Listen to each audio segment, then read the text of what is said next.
इन लोगों को ना इसहाक डार को मईशत की परवाह है, ना आज़म नज़ीर तारड़ को कानून की परवाह है, ना नवाज शरीफ को और शहबाज शरीफ को मुल्क की परवाह है। अगर इन्हें किसी चीज़ की परवाह है तो बस वो NRO लेना था, वो इन्होंने ले लिया है। और अब ये सारे आपको इलेक्शन से फरार इख्तियार करते नजर आएंगे। क्यों इलेक्शन नहीं हो सकते? क्योंकि इमरान खान का खौफ है कि इमरान खान आ जाएगा। खौफ इमरान खान का नहीं है, खौफ अवाम के रद्द अमल का है। और जो मईशत का आज हाल हो चुका है, इस मुल्क को इस एक मुस्तहकम, मुंतखब और मकबूल हुकूमत की ज़रूरत है 5 साल के लिए। ये जिधर ये मईशत को अब लाके इन्होंने छोड़ दिया, ये कोई एक दिन में अब ठीक नहीं होनी है। जो भी नई हुकूमत आएगी उसे दोबारा IMF के पास जाना पड़ेगा, उस नहज पे ले आए हैं ये मामले को। तो मेरी इसहाक डार साहब से इल्तिजा है कि बजाय कि इमरान खान साहब के बारे में लूज टॉक करें, आप ज़रा या मईशत पे तो खैर आप तवज्जो क्या देनी, अब तो आपने बहुत देर कर दिया, फौरी तौर पे इस्तीफ़ा दें। और अगर ये इस्तीफ़ा नहीं देते तो जो हमारे वज़ीर आज़म साहब हैं जो मईशत पे बात ही नहीं करते, वो फौरी तौर पे इसहाक डार साहब को बरकरार।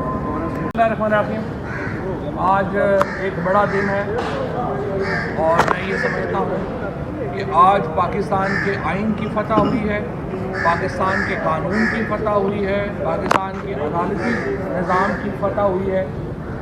सबसे पहले आज सुबह इलेक्शन कमीशन ऑफ पाकिस्तान ने जिस तरीके से इंतखाबात की तारीख के हुक्म के ऊपर अमल दरामद किया, सुप्रीम कोर्ट के हुक्म के ऊपर वो बहुत मुस्तहसन है और उसके ऊपर हम शुक्रिया अदा करना चाहते हैं। और सदर ममलिकत ने जो तारीख दे दी है 30 अप्रैल की रोज़ इतवार इंतखाबात की, उसके ऊपर हम सदर साहब के मशहूर हैं और उस पर भी मैं आता हूँ। लेकिन इस वक्त जो सबसे बड़ी खबर ये है कि लाहौर हाई कोर्ट ने पाकिस्तान तहरीक इंसाफ की जो पिटीशन है जो मैंने दायर की थी, उसके ऊपर आज एक बड़ा फ़ैसला दिया है और जो तमाम हमारे डिटेन कारकुन और लीडर हैं उनकी फौरी रिहाई का हुक्म जारी कर दिया। मैं समझता हूँ ये एक बहुत अहम हुक्म है इंसानी आज़ादियों के हवाले से। कोई भी शख्स, कोई भी वकील, कोई भी जज जो इंसानी आज़ादियों के बारे में सेंसिटिव है, हसास है, वो एक बड़ा आदमी है, वो एक बड़ा जज है, वो एक बड़ा वकील है। ये जो तहरीक हमने जेल भरो तहरीक शुरू की थी, ये एक मकसद के तहत शुरू की थी। मकसद ये था कि जिस तरीके से इंतखाबात के इनेकाद में जो डिले किया जा रहा था, जो तवालत की जा रही थी, उसके ख़िलाफ़ हमने ये जेल भरो तहरीक शुरू की।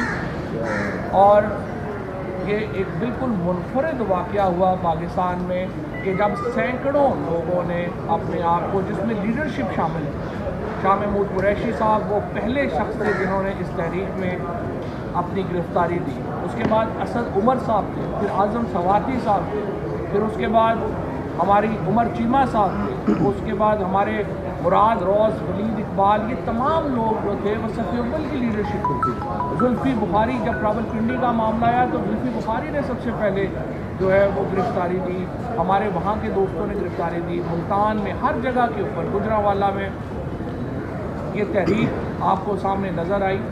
और आज लाहौर हाई कोर्ट ने ये एक तारीखी फ़ैसला दिया है और ये तारीखी फ़ैसला सिर्फ PTI के इस मामले के लिए नहीं है, ये प्रिवेंटिव डिटेंशन का जो लॉ है उसको ही डिफ़ाइन करता है।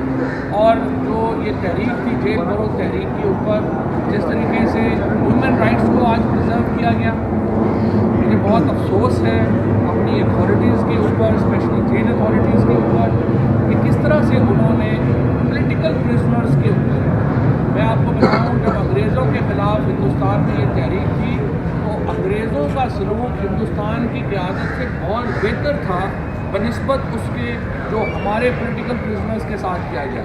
इन लोगों ने कोई जुर्म नहीं किया था, ये सिर्फ हुकूमत को और निज़ाम के अंदर रहते हुए इस निज़ाम के जो जबर था, आइन के ऊपर अमल दरामद का मुतालबा कर रहे थे। ये गिरफ़्तारियाँ कानून तोड़ के नहीं हुई, ये कानून के नफाज के लिए की गई थी। और उसके बाद उनको सॉलिटरी कन्फाइनमेंट में रखा गया, उनको बाहर से खाना नहीं दिया गया। शाह महमूद कुरैशी साहब जैसा जो सफ़े अव्वल का लीडर है, उसको 4 दिन ना दवाई दी गई, उनको ज़मीन के ऊपर जो है वो उनको सोने का कहा गया, बावजूद इसके कि उनकी कमर में दर्द था और उनको दवाई पेन किलर तक भी जो है उनको नहीं दी थी। असद उमर साहब को इसी तरह से एक इंतहाई नागुफ्ता सूरत हाल में रखा गया। जुल्फी बुखारी साहब को इसी तरीके से रखा गया। जो लोग हमारे सारे कारकुनान थे उनके ऊपर बदतरीन जो सूरत हाल है उसमें उनको रखा गया।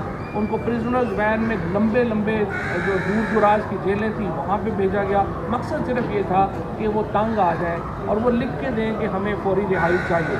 लेकिन मैं इन तमाम कारकुनान को सलाम पेश करता हूँ, तहरीक इंसाफ की लीडरशिप को सलाम पेश करता हूँ जिस जमा मर्दी के साथ इन्होंने ये मुकाबला किया इस सारी सूरत हाल का। उन्होंने इनकार कर दिया कि हम ये नहीं करेंगे, हम अपनी उस वक्त तक ज़मानत अप्लाई नहीं करेंगे, रिहाई का अप्लाई नहीं करेंगे जब तक ये तहरीक ख़त्म नहीं होती। और बस सुप्रीम कोर्ट के फैसले के बाद जब ये तहरीक ख़त्म करने का ऐलान हुआ तो उसके बाद इन तमाम दोस्तों ने जो है वो आज हमने तहरीक इंसाफ की तरफ से, इन लोगों में से किसी ने जो है वो नहीं किया, तहरीक इंसाफ की तरफ से हमने ये पिटीशन फाइल की और आज इन सब लोगों को रिहा करने का हुक्म जो है वो दिया गया है। इंशाअल्लाह ताला कल से पंजाब में जो इलेक्शन कैंपेन है उसका आगाज़ हो रहा है। इमरान खान 40 से ज़्यादा शहरों में कल वीडियो स्क्रीन से खिताब करेंगे और कल के बाद इंशाअल्लाह जो पहला जलसा है उसकी भी अनाउंसमेंट कल आ जाएगी। और उसके बाद इमरान खान का जो इस वक्त जो शेड्यूल है हमारे जलसों का वो भी जारी कर दिया जाएगा। बाकी सियासी जमातों से भी मैं दरख्वास्त ये करना चाहता हूँ, नामजदगियों पे हुकूमतें नहीं होती। हुकूमत देने का इख्तियार देने का इख्तियार पाकिस्तान के आइन के तहत पाकिस्तान के अवाम को हासिल है और वो इख्तियार अल्लाह ताला की मुकर्रर करदा हदूद के अंदर रहकर उन्होंने चोज़न रिप्रेजेंटेटिव ने मुंतखब लोगों ने इस्तेमाल करना है। आज लाहौर हाई कोर्ट ने एक और तारीखी फैसला दिया है जिसमें उन्होंने कहा है कि केयर टेकर गवर्नमेंट मनसूबों के इफ्तिताह नहीं कर सकती, बोर्ड्स डायरेक्टर्स जो हैं उनकी अपॉइंटमेंट्स नहीं कर सकती और वो सिर्फ वो काम करेंगे जिसका इम्पैक्ट 90 दिनों तक होगा। ये बहुत अहम फैसला है और हम इसको भी जो है वो अप्रिशिएट करते हैं। और निगरान हुकूमत में शामिल लोग जो हैं मेरा ये ख्याल है वो अपना सामान बांधने की तैयारी करें और जो उनके प्लान थे वो आज सारे ख़त्म हो गए हैं। इंशाअल्लाह ताला इलेक्शन कमीशन के दिए गए शेड्यूल के बाद अब सदर ममलिकत ने अपनी तारीख का ऐलान कर दिया है और इंशाअल्लाह इस ऐलान के मुताबिक इलेक्शन होंगे और 1 मई को बाकी पंजाब के अंदर मुंतखब हुकूमत, मुंतखब जो नई असम्बली है वो वजूद में आ चुकी होगी और मई के पहले 15 दिनों में इंशाअल्लाह ताला पंजाब में हमें पूरा यकीन है तहरीक इंसाफ 2/3 अक्सरियत से अपना वज़ीर आला मुंतखब कर रही होगी। चौर साहब ये बता दें, चौर साहब ये बता दें, ये कर चुके मैं एक मुबारकबाद देता हूँ जो हमारे सारे वर्कर्स इंशाल्लाह आज रिहा हो जाएंगे अब से थोड़ी देर पहले। और उसके साथ साथ मैं अपने तमाम जितने भी हमारे पाकिस्तानी बाहर बैठे हैं या पाकिस्तान के अंदर हैं उनको मुबारकबाद कि सदर पाकिस्तान ने 30 अप्रैल की पंजाब के अंदर डेट दे दी है। इलेक्शन की तरफ है हमारे तमाम टिकट होल्डर्स को या जो ख्वाह हैं टिकट्स के उनके लिए कि वो मेहनत करें। अब हलकों में जल्दी टिकट्स अनाउंस कर दिए जाएंगे पार्टी की तरफ से और इंशाल्लाह आपको चंद दिनों के अंदर एक पूरी भरपूर इलेक्शन मुहिम जो है वो नज़र आएगी। इलेक्शन हो जाए, अवाम अपने रिप्रेजेंटेटिव चुन ले और उसके बाद इंशाल्लाह पाकिस्तान में आइन और कानून की वापसी होगी। और इस टाइम अभी हम आज आपको बताएंगे कि इस टाइम इकॉनमी के साथ जो डार डायलेमा ने किया है उस डार डायलेमा की वजह से पाकिस्तान का बिजनेसमैन कहाँ खड़ा है, पाकिस्तान की सिचुएशन कहाँ खड़ी है और जो तबाही उन्होंने की है और अपनी उस पागलपन के अंदर वो मानने को भी तैयार नहीं है कि उन्होंने तबाही की है। ये इंशाल्लाह इलेक्शन होगा तो सबसे बड़ी खबर ये होगी कि इस पागलपन से पाकिस्तानियों की जान छूटेगी। हमारे बिस्मिल्लाहिर्रहमानिर्रहीम। अभी मुसल्लत वज़ीर ख़ज़ाना इसहाक़ डार साहब जिन्हें बड़े शान शौकत के साथ ख़ास खुसूसी तियारे में पाकिस्तान लाया गया था, उन्होंने एक प्रेस कॉन्फ्रेंस की है और मुल्क जिस दहाने पे खड़ा है, ख्वाजा आसिफ साहब कह रहे हैं मुल्क डिफ़ॉल्ट कर चुका है और एहसन इकबाल साहब कह रहे हैं कि ये जो डॉलर की मूवमेंट है ये सुप्रीम कोर्ट की वजह से है। आलमी इदारे जो हैं उन्होंने पाकिस्तान की रेटिंग CCC नेगेटिव कर दी है, जो डिफ़ॉल्ट अबाउट टू डिफ़ॉल्ट ममालिक जो हैं जैसे श्रीलंका की जो ये रेटिंग थी डिफ़ॉल्ट से पहले ये की गई। लेकिन इसहाक़ डार साहब ने अपनी प्रेस कॉन्फ्रेंस इमरान खान से शुरू की है और इमरान खान पे ख़त्म कर दी। اور جو الفاظ انہوں نے استعمال کیے ہیں عمران خان صاحب کے لیے مجھے انتہائی افسوس ہوا. سب سے پہلے تو میں آج ہم بھی ذرا کھل کے بات کرتے ہیں. اسحاق ڈار صاحب کے بارے میں یہ مشہور ہے کہ یہ اپنے نام کے علاوہ کچھ بھی سچ نہیں بتاتے, لیکن آج مجھے یقین ہو گیا ہے کہ انہوں نے اپنا نام بھی ٹھیک نہیں بتایا دنیا کو. ان کا برتھ سرٹیفکیٹ چیک کرنا چاہیے کہ اتنا انہوں نے جھوٹ بولا ہے. ہماری حکومت کے دوران 6% پہ اکنامک گروتھ تھی, اور ریزروز دیکھ لیں ریکارڈ کے 4 مارچ کو 17 ارب ڈالر کے ریزرو تھے, آج 3 ارب ڈالر کے رہ گئے.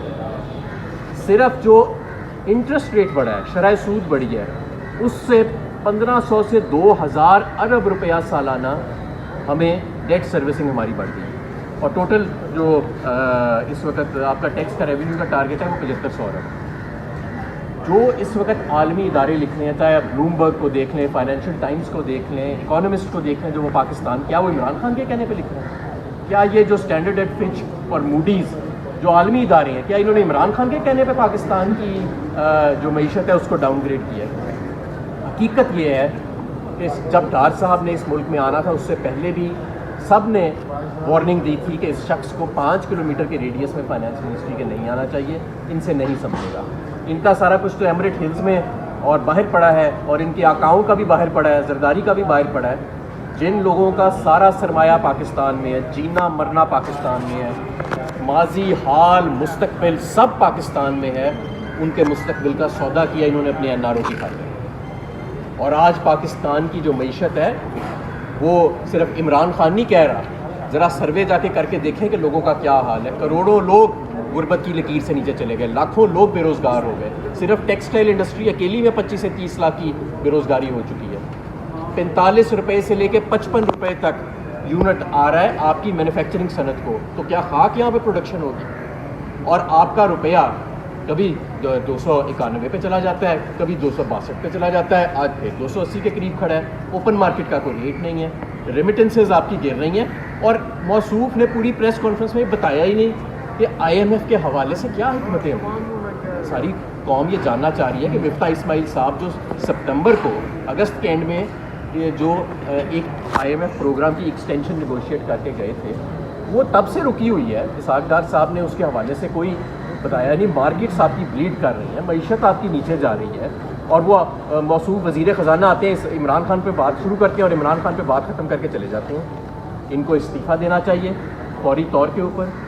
جس طرح انہوں نے اسی طرح معیشت کا مذاق اڑایا ہے جس طرح اعظم نذیر تارڑ نے اس ملک کے قانون کا مذاق اڑایا ہے کہ سپریم کورٹ کا ایک کلیئر ورڈکٹ سامنے رکھ کے جس طرح اس کو انڈرمائن کیا گیا کنٹمپچوس طریقوں سے. ان لوگوں کو نہ اسحاق ڈار کو معیشت کی پرواہ ہے, نہ اعظم نذیر تارڑ کو قانون کی پرواہ ہے, نہ نواز شریف کو اور شہباز شریف کو ملک کی پرواہ ہے. اگر انہیں کسی چیز کی پرواہ ہے تو بس وہ NRO لینا تھا, وہ انہوں نے لے لیا ہے. اور اب یہ سارے آپ کو الیکشن سے فرار اختیار کرتے نظر آئیں گے. کیوں الیکشن نہیں ہو سکتے؟ کیونکہ عمران خان کا خوف ہے کہ عمران خان آ جائے گا. خوف عمران خان کا نہیں ہے, خوف عوام کے رد عمل کا ہے. اور جو معیشت کا آج حال ہو چکا ہے, اس ملک کو اس ایک مستحکم, منتخب اور مقبول حکومت کی ضرورت ہے 5 سال کے لیے. یہ جدھر یہ معیشت کو اب لا کے انہوں نے چھوڑ دیا, یہ کوئی ایک دن میں اب ٹھیک نہیں ہونی. جو بھی نئی حکومت آئے گی اسے دوبارہ IMF کے پاس جانا پڑے گا. اس نہج پہ لے آئے ہیں یہ معاملے کو. تو میری اسحاق ڈار صاحب سے التجا ہے کہ بجائے کہ عمران خان صاحب کے بارے میں لوز ٹاک کریں, آپ ذرا یا معیشت پہ تو خیر آپ توجہ کیا دینی, اب تو آپ نے بہت دیر کر دی ہے, فوری طور پہ استعفیٰ دیں. اور اگر یہ استعفیٰ نہیں دیتے تو جو ہمارے وزیر اعظم صاحب ہیں جو معیشت پہ بات ہی نہیں کرتے, وہ فوری طور پہ اسحاق ڈار صاحب کو برطرف. Thank you.